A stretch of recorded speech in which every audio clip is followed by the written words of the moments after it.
अब आज हम बात करने वाले हैं उस महापर्व के सबसे पावरफुल दिन की, जब मां दुर्गा की शक्ति अपनी चरम सीमा पर होती है। आप ऑलरेडी समझ गए होंगे कि हम बात कर रहे हैं दुर्गा पूजा की महाअष्टमी की। नवरात्रि के 9 दिनों में 8वां दिन अष्टमी तिथि सबसे ज्यादा शुभ और महत्वपूर्ण मानी जाती है। ऐसी मान्यता है कि इसी दिन मां दुर्गा ने चंड मुंड जैसे राक्षसों का संहार किया था और इसी दिन मां काली प्रकट हुई थी। इस दिन अष्टनायिका यानी मां दुर्गा के 8 स्वरूपों की और कुमारी कन्याओं की पूजा की जाती है। ये स्त्री शक्ति का सबसे बड़ा दिन है। It is the celebration of divine feminine. इस दिन ज्यादातर लोग पूरे विधि विधान से उपवास रखते हैं और ये सब बहुत ही खूबसूरत ट्रेडिशंस हैं और हमारी माइथोलॉजी का हिस्सा भी हैं। लेकिन एक साइंटिफिक फास्टिंग इवेंजलिस्ट होने के नाते मैं ऐसा समझता हूं कि इस महापर्व पर जब हम स्त्री शक्ति को, मां दुर्गा की क्रिएटिव और नर्चरिंग एनर्जी को सेलिब्रेट कर रहे हों, तो क्यों ना हम अपने शरीर की क्रिएटिव और नर्चरिंग एनर्जी को भी सपोर्ट करने की कोशिश करें। क्यों ना हम और आप मिलकर इस महाअष्टमी के पर्व पर अपनी श्रद्धा को साइंस की डीप अंडरस्टैंडिंग के साथ जोड़ने की कोशिश करें। क्यों ना हम इस व्रत में कुछ ऐसे छोटे छोटे बदलाव लाएं जो हमारी फिजिकल हेल्थ के लिए बेनिफिशियल हों, स्पेशली महिलाओं के लिए। और यहाँ अच्छी खबर यह है कि ये फास्टिंग प्रोटोकॉल बहुत ही आसान है, बहुत ही जेंटल है, नर्चरिंग है और ये आपकी बॉडी को स्टार्व भी नहीं करेगा, बल्कि उसे डीपली नरिश करने की कोशिश करेगा, आपकी बॉडी की एनर्जी को सम्मानित करेगा। इस फास्टिंग प्रोटोकॉल का नाम ही पावरफुल है, फास्टिंग विद द सन, यानी सूर्य देवता के साथ का उपवास। और ये टाइम रेस्ट्रिक्टेड ईटिंग का एक नया रूप है, एक सिंपल लेकिन पावरफुल फॉर्म है। तो यदि आप इस डिवाइन और रिस्पेक्टफुल फास्टिंग एक्सपीरियंस के लिए तैयार हैं, तो ये छोटे छोटे से कदम आप प्लीज इस बार फॉलो कीजिए। सबसे पहला कदम, जैसा कि आप जानते हैं कि किसी भी व्रत की तैयारी एक रात पहले ही शुरू हो जाती है और इसीलिए आप अपना डिनर व्रत से पहली रात को सूर्यास्त से पहले, यानी सूरज ढलने से पहले हर हाल में खत्म कर लें। दूसरा कदम, अष्टमी के दिन आप सुबह का ब्रेकफास्ट हो सके तो प्लीज स्किप करें। आपको अपना दिन का पहला मील तब खाना चाहिए जब सूर्य भगवान आसमान में अपनी पूरी शक्ति के साथ चमक रहे हों, यानी लेट मॉर्निंग और अर्ली आफ्टरनून। अब ट्रेडिशनली इस मील में लोग अधिकतर फलाहार लेते हैं, जैसे साबूदाने की खिचड़ी हो गई या ready to eat Falahari snacks खाते हैं। लेकिन यदि आप मुझे फॉलो करते हैं तो आप जानते ही होंगे कि इस तरह के हेवीली प्रोसेस्ड फूड्स आपके ब्लड ग्लूकोज को स्पाइक करते हैं।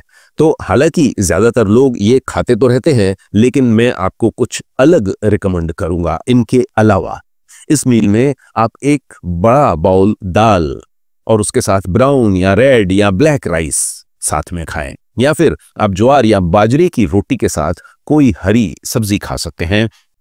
इस तरह के होल ग्रेन ऑप्शंस आपको स्टेबल एनर्जी देंगे और आपके ब्लड ग्लूकोज को स्पाइक्स से बचाएंगे।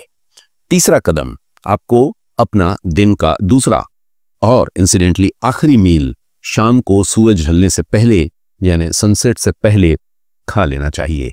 इस मील को, इस भोजन को आप और भी हल्का रखें, जैसे कि कुछ फल हो गए या रोस्टेड मखाने या मुट्ठी भर ड्राई फ्रूट्स। इसके बाद भी यदि आपको भूख सता रही हो तो पानी में चिया सीड्स या सब्जा सीड्स 2-4 मिनट के लिए मिलाकर आप उसे पी सकते हैं। सनसेट के बाद, जैसा कि आप जानते हैं, आपको अगले दिन सूर्योदय तक कुछ भी सॉलिड नहीं खाना है। यदि आपको रात को भूख लगे तो आप पानी या हर्बल टी पी सकते हैं। In essence, eat only when the sun is in the sky. चौथा कदम, व्रत वाले दिन शरीर को आराम दें। कोशिश करें कि आप हर 2 घंटे के बाद एक 10 मिनट के लिए जाकर किसी शांत कमरे में अपनी आंखें बंद करके लेट जाएं। अब आप पूछ सकते हैं कि आखिर मैं इस fasting with the sun protocol को रिकमेंड क्यों कर रहा हूं, what is the reason behind it. और उसका जवाब है इसके हेल्थ बेनिफिट्स। इसका सबसे बड़ा और सबसे प्राइमरी हेल्थ बेनिफिट तो खैर यही है कि ये आपके हार्मोन की लेवल को संतुलित करता है। It optimises your hormonal health. हमारे शरीर के कई हार्मोन्स जैसे कि इंसुलिन, मास्टर रेगुलेटर हार्मोन जैसे कि कॉर्टिजोल, जैसे कि मेलाटोनिन, और फीमेल हार्मोन्स जैसे कि एस्ट्रोजन और प्रोजेस्टेरॉन, ये सब सूर्य के 24 घंटे की साइकिल से डीपली कनेक्टेड होते हैं, जिससे सर्केडियन रिदम भी कहा जाता है। जब हम सूरज ढलने के बाद लेट नाइट डिनर करते हैं तो हम इस नेचुरल रिदम को डिस्टर्ब कर रहे होते हैं, रोड़ा अटका रहे होते हैं उसकी राह में। इससे हार्मोन्स का बैलेंस आगे चलकर बिगड़ने लगता है और PCOD, thyroid issues, poor sleep और वेट गेन जैसी शिकायतें होने लगती हैं। और इसकी दूसरी तरफ जब आप सूर्य देव के साथ खाते हैं तो आप एसेंशियली अपने हार्मोन्स को मदर नेचर के साथ, मदर नेचर प्रकृति की रिदम के साथ सिंक्रोनाइज कर रहे होते हैं। इससे हार्मोनल बैलेंस बेहतर होता है, स्लीप क्वालिटी बेटर होती है और बॉडी की नेचुरल हीलिंग एबिलिटीज सुपरचार्ज हो जाती हैं। यू सी, हमारे हार्मोन्स एक ऐसी ऑर्केस्ट्रा के म्यूजिशियंस हैं जिन्हें कंडक्ट करता है उस ऑर्केस्ट्रा का कंडक्टर, यानी कि सूरज, यानी कि सूर्यदेव, सूर्य भगवान।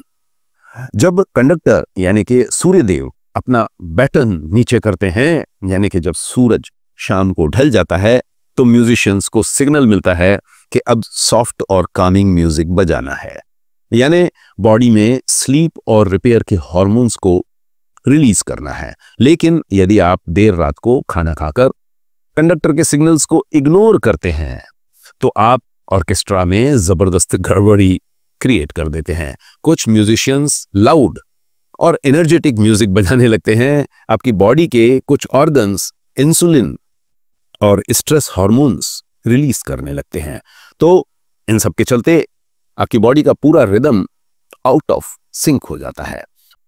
और इसीलिए मैं चाहूंगा कि इस महाअष्टमी के पर्व पर जब हम और आप माँ दुर्गा की पूजा कर रहे हों तो अपनी बॉडी की नर्चरिंग और बैलेंसिंग हार्मोनल सिस्टम को भी हम इस सिंपल फास्ट से सपोर्ट करने की कोशिश करें।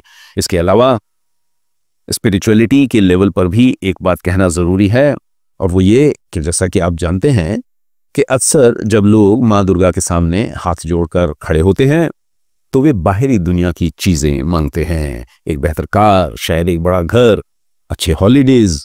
लेकिन मुझे लगता है कि इस महाअष्टमी के पावन अवसर पर हमें वो मांगना चाहिए जो माँ दुर्गा की शक्ति का, ऊर्जा का और संतुलन का असली स्वरूप है।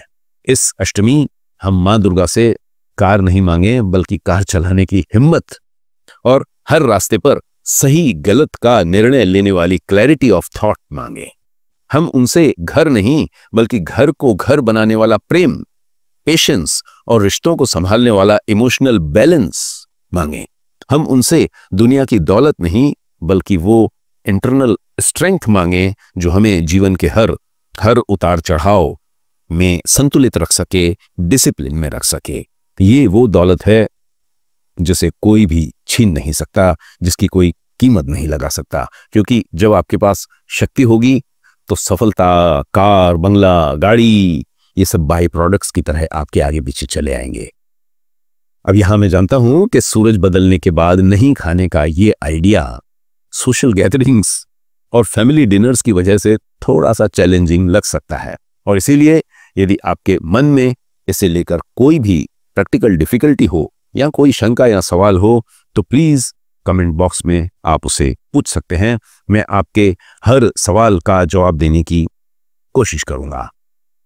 और इसके बाद अंत में एक बात और वो ये कि आज हमारे देश में लाखों लड़कियां और महिलाएं पीसीओडी, थायराइड, हार्मोनल इम्बैलेंस की साइलेंट बैटल लड़ रही हैं, एक लड़ाई लड़ रही हैं। और इसीलिए यदि आपको लगता है कि आपकी कोई परिचित महिला बहन इस तरह की परेशानियों से गुजर रही है तो आप उसे एक सिंपल लाइफस्टाइल बेस्ड सॉल्यूशन से अपनी हेल्थ को रीबैलेंस करने में उसकी मदद कर सकते हैं। और इसके लिए आपको इस वीडियो को उस व्यक्ति तक पहुंचाने का माध्यम बनने की जरूरत है। याद रखिए, स्वास्थ्य ही सबसे बड़ा धन है और इस धन को अन्य लोगों तक पहुंचाना ही सबसे बड़ा दान भी है। जय माता दी।